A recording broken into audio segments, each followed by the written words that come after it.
So if you see on social media there, like if you see on my Instagram and so forth, you're going to see photos of myself and Anthony Toomer. So I met Anthony Toomer first back when he used to work for his uncle in Apex Shoes in Paddington. So I've known him back since I lived in Surrey Hills. Then we lost contact for a while. I'd moved, went overseas, come back, reconnected in 2013. He's like, what are you doing? I said, I've just got back from New York. So we caught up. He came over to my apartment and we caught up and I was like, I've got to get a new. So I was him. I spoke to him. I said, I've got to get a new hairdresser because my hair I had chemically straightened in 2012 was really badly damaged and I used to bleach a lot of it because I used to put foils in my hair. Chocolate brown, copper, which is what the reddish tone was for my hair. I used to put copper foils. Copper's a reddish tone, you fuckwits. I always put copper. You can ask Franca from You Hair and Beauty, which used to be on Cleveland Street, Surrey Hills, just before Crown Street. You can also ask Anthony from Oak Hairdressing Salon in Balmain. So the group of foils I would always use was a lighter brown, because my hair is naturally black.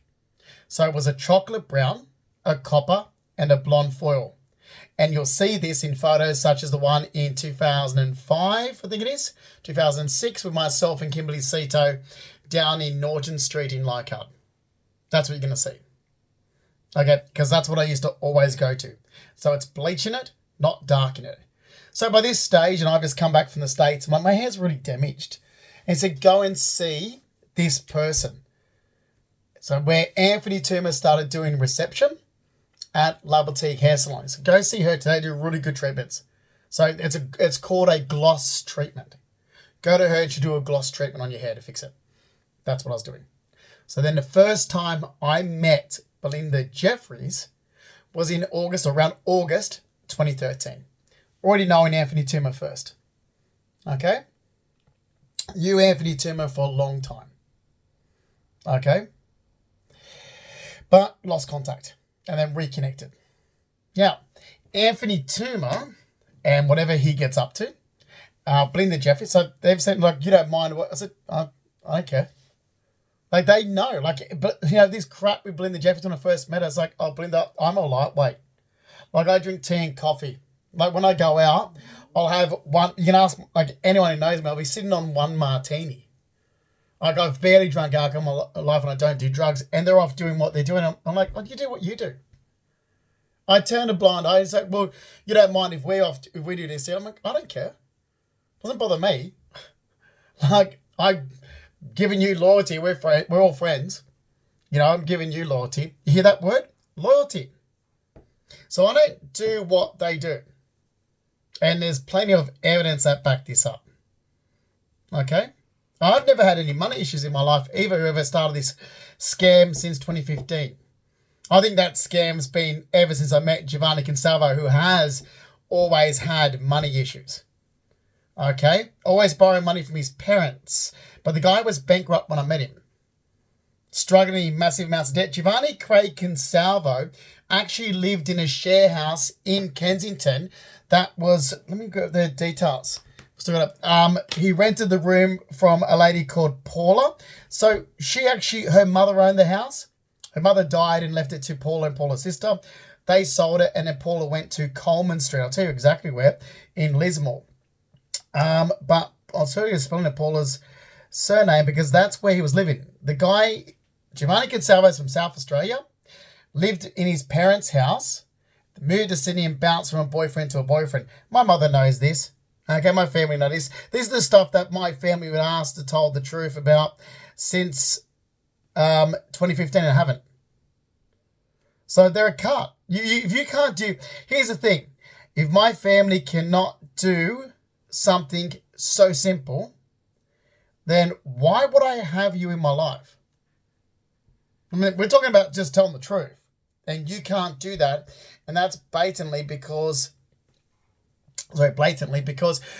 you're trying to scam off some false information that's already been said about me.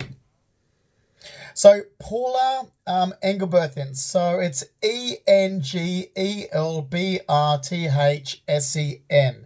Her last known home phone number back then was 02 96631925. Her last known mobile was 0424 309 951. She moved from Kensington in Sydney to number 5 Coleman Street. So I had the street right, Coleman Street. It was number 5 Coleman Street, Lismore in New South Wales. She then sold that place and moved on. So Giovanni Consalvo, when I met him, he was renting a room that he couldn't even afford. The guy was bankrupt, broke, with no money, no assets, and no belongings, and struggling in massive amounts of debt he will never pay off in his lifetime. He moved in with me, and he's never paid rent or utilities for a whole 7. We spoke about this 2.5 years ago, and he goes, but you said I didn't have to. And that is right, because it was my place. I had plenty of money, and it was my place, where I was paying the same amount of rent and utilities anyway. So having my partner live there or not didn't matter. Okay? Now, all you organisations, I suggest you start fucking off. Every organisation that got involved, and I don't care if you're non-profit, like you already owe me over 200,000, I suggest you fuck off. It's really that simple, because I'm the one that had the money, assets, and belongings, not Giovanni. Giovanni was broke ass, poor and bankrupt when I met him, struggling. His only options in 2008, when I met him in August 2008, he was moving back to his parents' house in South Australia. Not making it in Sydney because all he did was party, skip up and down Oxford Street. No money, no assets, no belongings. Now, I've already explained what he told me about Mark Gilchrist. Then I find out from, let's drag Jane into this. Shall we? Let's bring up this other person as well. Don't worry. All these details I'm going to make sure I email the Australian Federal Police and the ICAC relating to this as well. Okay? You guys want to be smart asses. In the last 11 years, you really picked the wrong person. So, Harrison. Isn't it Harrison? Let me see. For memory. Let's see if I've got it. Jane. From the UK. Have I got it? So, Jane, Jayne, Harrison, Harrison. Let me see if I've got a phone number for her.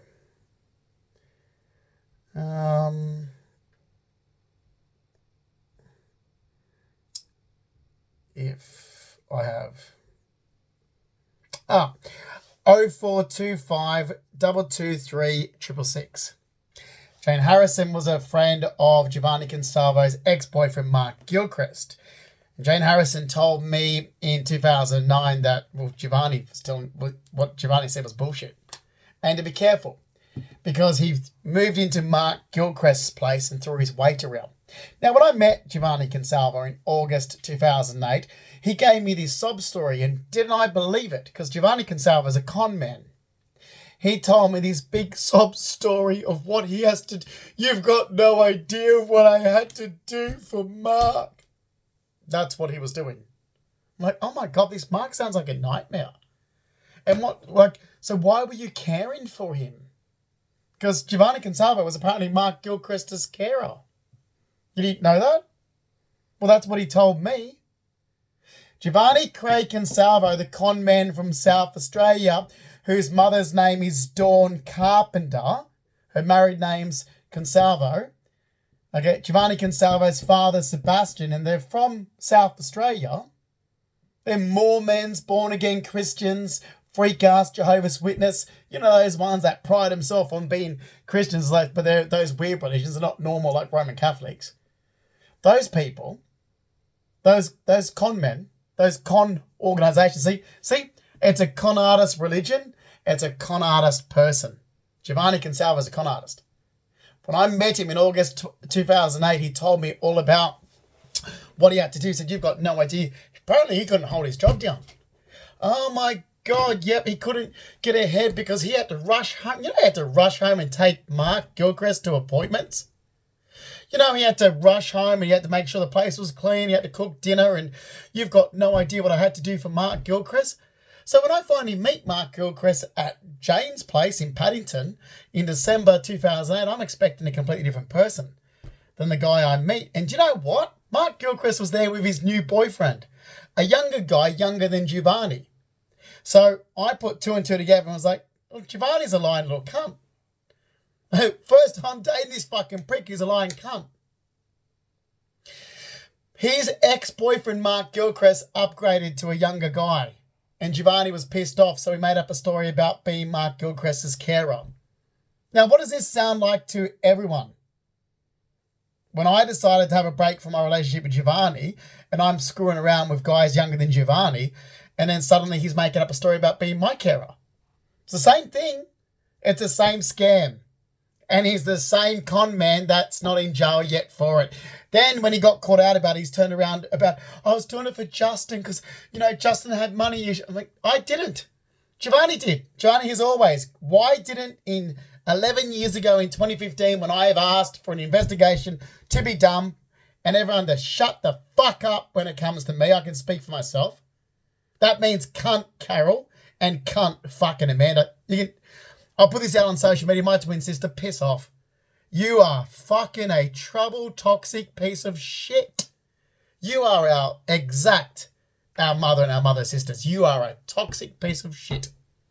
I've disowned my nephews over this in the last 11 years. They did nothing. Their mother did. My twin sister. Okay? This is how far this is going. And it's not going to stop until this goes back to 2015. You bastards, look at the fucking goddamn facts, realize you're fucking wrong, and reimburse me what you fucking cost me in 2 countries, and fuck off with immigration. I don't care anymore. Okay? That means upstairs neighbours, Stephen DeSalis, all these people, they jumped onto a scam saying, we're doing this for Justin. What did they do? I bet you, I find out when I come back into Australia. So I came back in June 2022 that Stephen DeSalis, who Giovanni happened to have been in contact with, Stephen DeSalis was doing a birthday party for me. It was fake. It was a fake birthday party where she was collecting money from people saying it was for me. Okay? Somebody else that's a drug user that was living in a car with a kid, some deadbeat loser, Stephen DeSalis, saying that we were such good friends and was collecting money. Okay. Now, I'm going to make this is something that the government really should be fucking looking into. People saying, I'm doing this for this person. No, I'm sorry. As per privacy laws, information about a person comes from the person. You're not doing it for me. You're scamming. You're using lies about me and you're scamming. And if people were normal, they would actually come to me and ask me. You see, my twin sister was told in 2017, don't contact Stephanie DeSalis back. Ring the police and get Stephanie DeSalis arrested. Stephanie DeSalis is still not arrested. And for me, I'm furious. I end up getting charged over fucking trying to get rid of this person out of my life. Saying, fuck off, you cunt. I've got you entrapped. This is how far this shit's gone in the last 11 years. And it's not going to get any better because you're still lying about me and that's the problem. You're still lying about me. I didn't have money issues. My partner had money issues. When I left him, 19th of December, when I kicked him out of the 19th of December, we were still technically together to the end of 2016, but I kicked him out. I had a fucking gutful. And I kicked him out and he was homeless, which is exactly where he was when I met the guy. When I met Giovanni Consalvo, all he had was an Xbox and a small TV, a mattress. He rented a room. He rented a room for fuck's sakes. He had nothing.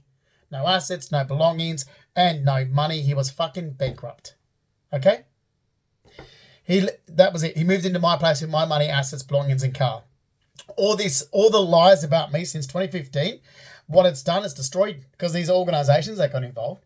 I owned my BMW outright, thanks. I had no debts. Did you catch the acting scene in December 2016? Did you catch that acting stunt? Yeah, fake. But anyway. So, or the one in 2017 to do with Mark Henner, because Mark Henner's a junkie. See these people just sniffing around, seeing what they could get, and they're going, I've lost everything. You know that's from the movie Arthur, right? I mean, you people aren't that stupid. You were breaking surveillance laws in my life and I wanted to prove it. You do know that that monologue that I acted out on the balcony in 2017 has been taken from the film, the 80s film Arthur. So I didn't lose everything. You do know that that was directly taken from the monologue from the film Arthur in the 80s. Okay? You're an idiot. All right? We keep going over this because I said this back in 2017. 8 years ago? All right? Oh, longer now. Wow. Sorry. Hey, 9 years ago? Yeah. So, as for what you see on social media, yep. Walter Kennard. Oh, Walter. How's Laura? Her birthday party in 2017. Oh, what about Belinda Jeffries? Wasn't it around October in 2016? But even though Belinda Jeffries was around that time. Isn't Belinda Jeffries' birthday in October, not September? Anyway, around that time. So it's either October or September. Right? How's that? How's Monty? So Walter Kennard would know exactly what I'm talking about. And Ush, how's the little stocky Russian guy Ush going? Yep. With Anthony Toomer and Belinda Jeffries. There you go. So you guys know what I'm talking about. I gave you loyalty. I want a legal team to sue these organisations. Simple. Now, we're going to go around these circles and we'll keep going around. I don't walk away from that amount of money. This trouble started because I wasn't listened to regarding me, and idiots were just listening to bullshit that was coming out of my fucking mother's mouth, my ex-partner's mouth, some fuck buddy fling-free prostitute, some group of criminals, my auntie, my sister. It's like, okay, you might want to start listening to me, but you should have done that 11 years ago. So this is where you're at, and we're going to go around circles. You owe me what it's cost me in 2 countries. So let's talk about the 200,000 I started in savings. Where did it come from? Well, simple, without going too far back in my employment history.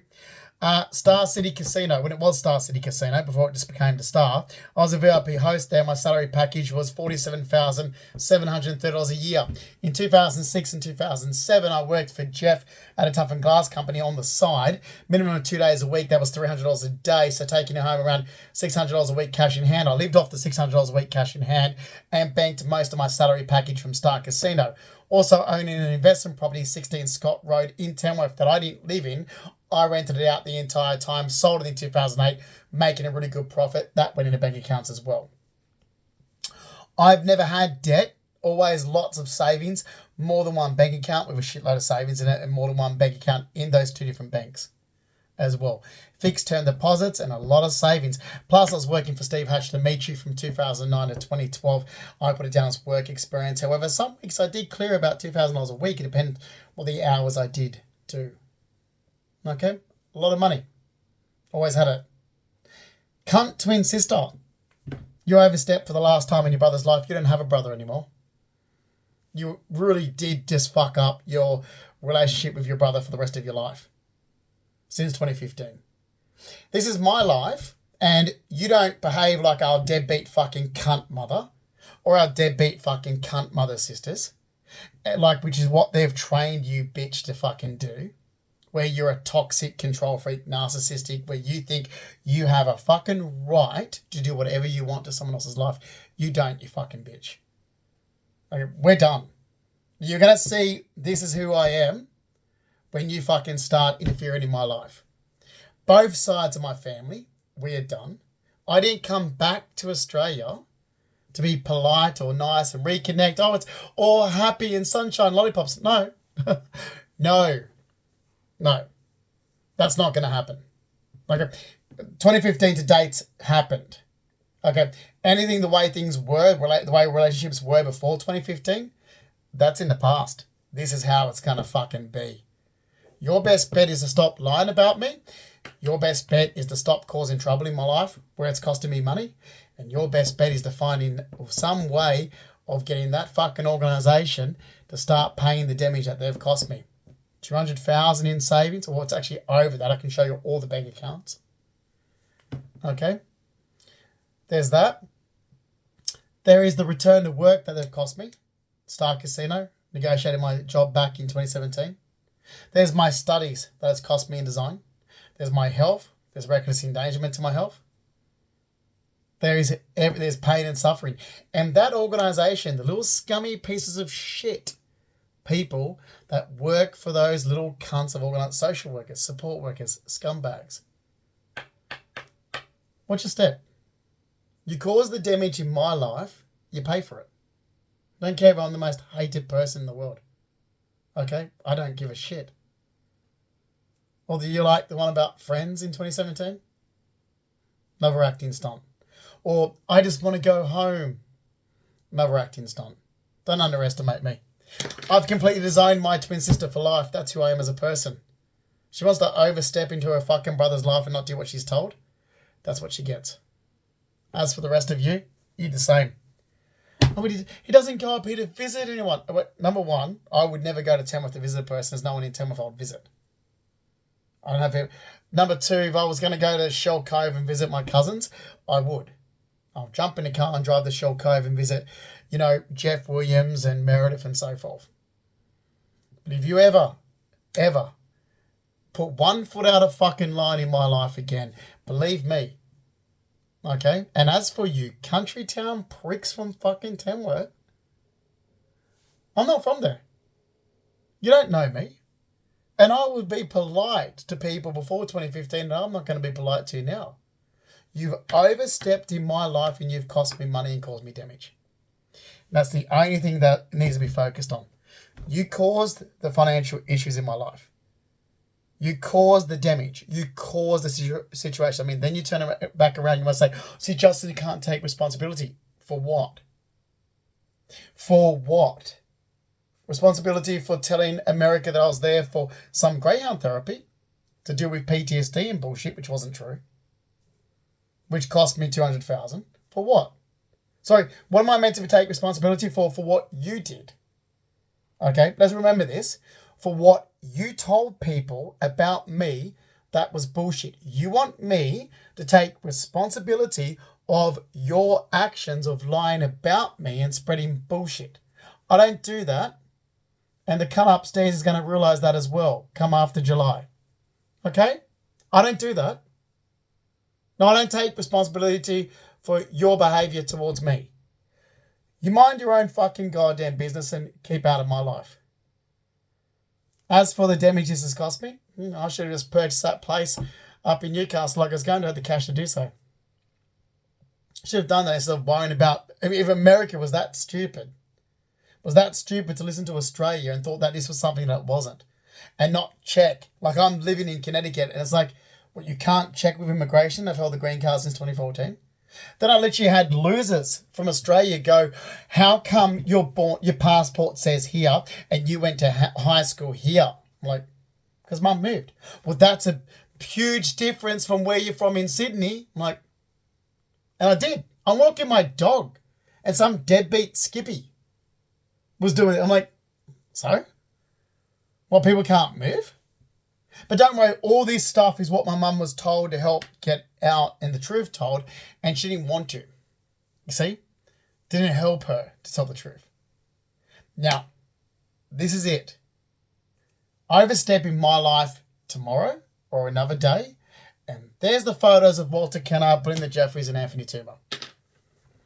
Now, I've got all the dates and phone records. Let's go a step further.